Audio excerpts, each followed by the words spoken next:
Bonjour students and my dear friends, welcome to my YouTube channel Learn to Speak French. So friends, आज का जो topic है, आज का जो लेसन है वो बहुत ही इम्पॉर्टेंट है आप सभी के लिए जो भी फ्रेंच सीख रहे हैं या फिर फ्रेंच सीखना चाहते हैं, क्योंकि आज हम सीखने वाले हैं कि फ्रेंच में how to recognise a gender in French, मतलब जेंडर को फ्रेंच में कैसे रिकॉग्नाइज करते हैं। ठीक है, which is a very very important topic in French. ठीक है, तो एक्चुअली होता क्या है, जो लोग नए हैं या जो जो फ्रेंच पहली बार सीख रहे हैं, जो भी कर रहे हैं, उनको मैं बता दूं कि जैसे कि इंग्लिश अगर हम लेते हैं, ठीक है, तो इंग्लिश में क्या होता है कि अगर पेन है, ठीक है, अगर हम कह रहे हैं अ पेन, ठीक है, तो क्या पेन जो वर्ड है उसका जेंडर हमें पता रहता है कि वो किस जेंडर में है, मैस्कुलिन है, फेमिनिन है, प्लूरल है, या फिर नहीं होता है। ठीक है, इंग्लिश में वो न्यूट्रल जेंडर में आता है। ठीक है, केवल बॉयज़ वगैरह जो होते हैं वो मैस्कुलिन जेंडर्स में आते हैं और जो गर्ल्स वगैरह होती हैं वो लोग फेमिनिन जेंडर्स में आती हैं।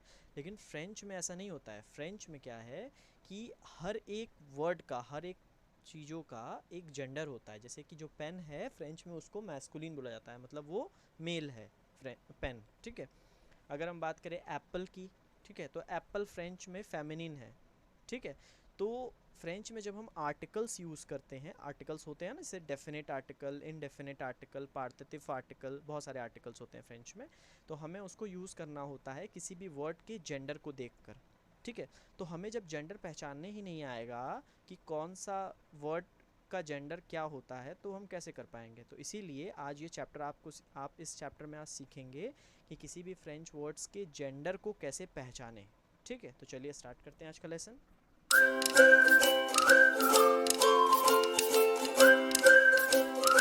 ठीक है, तो मतलब कि सबसे पहला जो जेंडर फ्रेंच में होता है वो होता है मैस्कुलिन सिंगुलर। ठीक है, तो कैसे पता करें कि कोई भी वर्ड मैस्कुलिन सिंगुलर फॉर्म में है। तो देखिए, in most of the French nouns, nouns मतलब फ्रेंच वर्ड्स, ठीक है, if the last letter of a word, अगर उसका लास्ट का लेटर उस किसी भी वर्ड का ई नहीं है, एस नहीं है, जेड नहीं है और एक्स नहीं है, ठीक है, अगर इन चार में से लास्ट का लेटर नहीं है, और कुछ भी हो सकता है, वो ओ हो सकता है, टी हो सकता है, सी हो सकता है लास्ट लेटर, लेकिन ये चारों में से नहीं होना चाहिए। सो जो वर्ड है वो क्या कंसिडर होगा फिर as a masculine singular gender में, वो उस वर्ड को हम कंसिडर करेंगे। फॉर एग्जाम्पल, यहाँ देखिए मैंने एग्जाम्पल लिखा हुआ है आपके लिए। जैसे आप देख रहे हैं पहला वर्ड स्तिलो, ठीक है, ये स्तिलो देख रहे हैं, इसका देखिए लास्ट लेटर ओ है, तो जब लास्ट लेटर ओ है, इन चारों में से फॉलो नहीं कर रहा है, ना तो ई, ना तो एस, ना तो जेड, ना तो एक्स, सो ये हो जाएगा हमारा मैस्कुलिन जेंडर। ठीक है, स्तिलो मीन्स पेन, सबके मीनिंग मैंने लिखे हुए हैं। ये है काइये, काइये मीन्स नोटबुक, कॉपी, तो इसका भी लास्ट लेटर आर है, आर हुआ, यानी कि ये हमारा मैस्कुलिन जेंडर में है। U masculine gender, N masculine gender. बस लास्ट लेटर देखकर आप देख रहे होंगे कितने आसानी से हम लोग पहचान ले रहे हैं कि वो उसका जेंडर क्या होगा। ठीक है, अब आते हैं दूसरे जेंडर पे, that is our feminine gender. Feminine gender French में कैसे पहचानते हैं।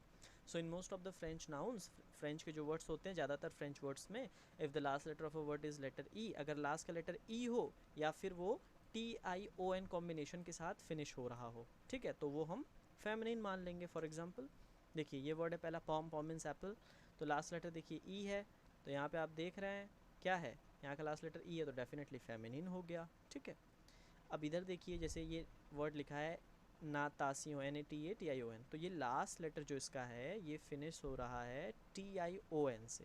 ठीक है, टी आई ओ एन से ये फिनिश हो रहा है, तो ये हमारा हो जाएगा क्या, फेमिनिन जेंडर, क्योंकि इसका लास्ट का जो लेटर कॉम्बिनेशन है वो टी आई ओ एन है। ठीक है, इसी तरह आप देखते हैं गोम, ई है फेमिनिन, फार्म ई है फेमिनिन, फी ई है फेमिनिन, यहाँ पे फिर से टी आई ओ एन आ गया, तो ये भी फेमिनिन वर्ड हो गया। तो फेमिनिन वर्ड के लास्ट में ई होता है या फिर टी आई ओ एन से वो वर्ड एंड होता है। ठीक है, अब बात आती है तीसरे हमारे जेंडर की, जिसको हम वॉवेल कह सकते हैं, vowel gender.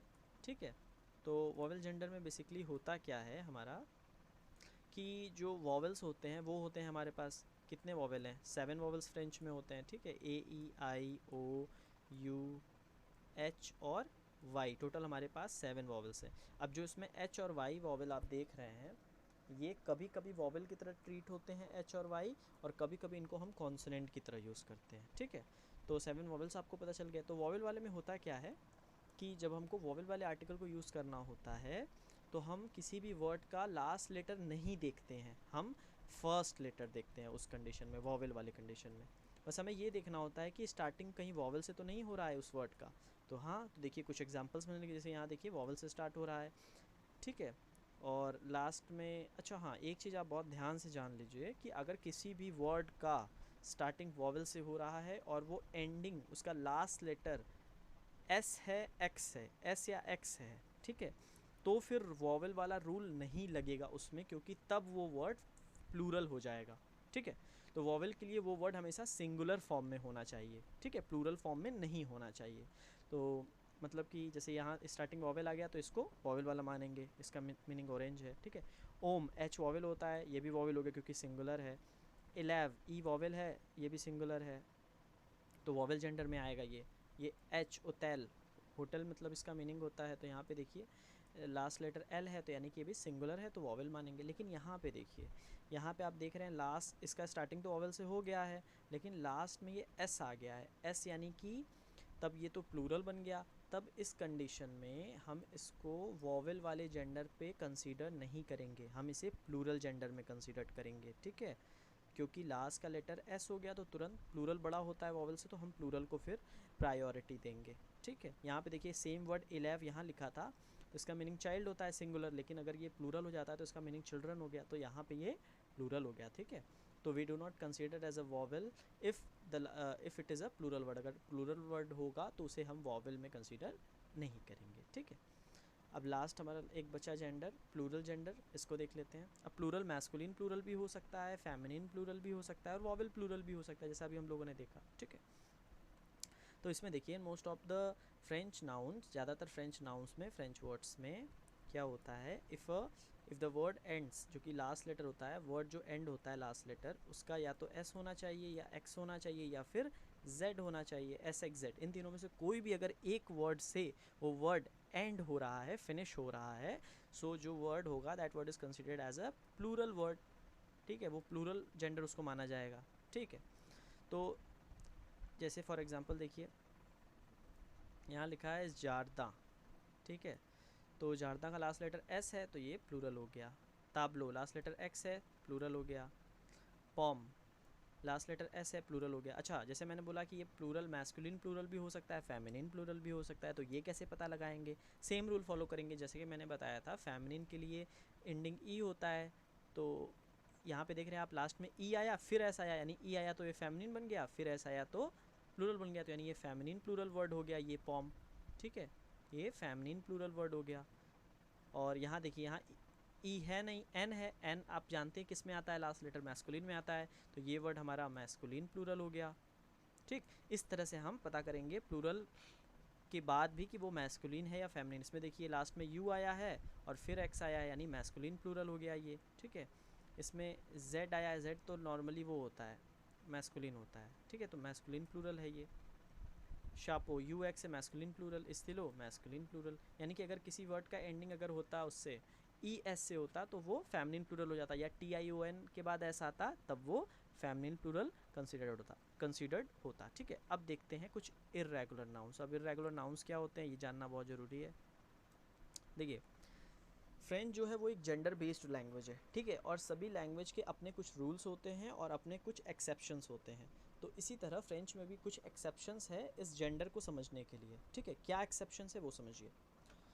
In French language we find some words that do not follow these gender rules. कुछ ऐसे वर्ड्स होते हैं फ्रेंच में जो इन जेंडर वाले रूल्स को फॉलो करते ही नहीं है, मतलब अगर उनके लास्ट में ई है तो वो फेमिनिन नहीं होंगे, वो अपने मन से या मैस्कुलिन हो जाएंगे या प्लूरल हो जाएंगे, ठीक है, तो वो इस रूल्स को नहीं फॉलो करते। तो जो ऐसे वर्ड्स इन रूल को फॉलो नहीं करते हैं उन्हें हम इर्रेगुलर वर्ड्स या इर्रेगुलर नाउन्स फ्रेंच में कहते हैं, ठीक है। तो हमें करना क्या होता है, सिंपली उन वर्ड्स को हमें लर्न करना होता है। We need to learn these words with their genders, उनके जेंडर के साथ हमें लर्न करना होता है। देखिए जैसे एग्जांपल यहाँ लीव्र है, लास्ट लेटर ई है, ठीक है, तो मैंने बताया कि लास्ट लेटर ई होता है तो फेमिनिन होता है रूल के अकॉर्डिंग, बट जैसा कि ये एक एक्सेप्शन केस है, ये सारे इर्रेगुलर वर्ड्स हैं, तो इसका फेमिनिन ना होकर ये हो जाएगा मैस्कुलिन, ठीक है।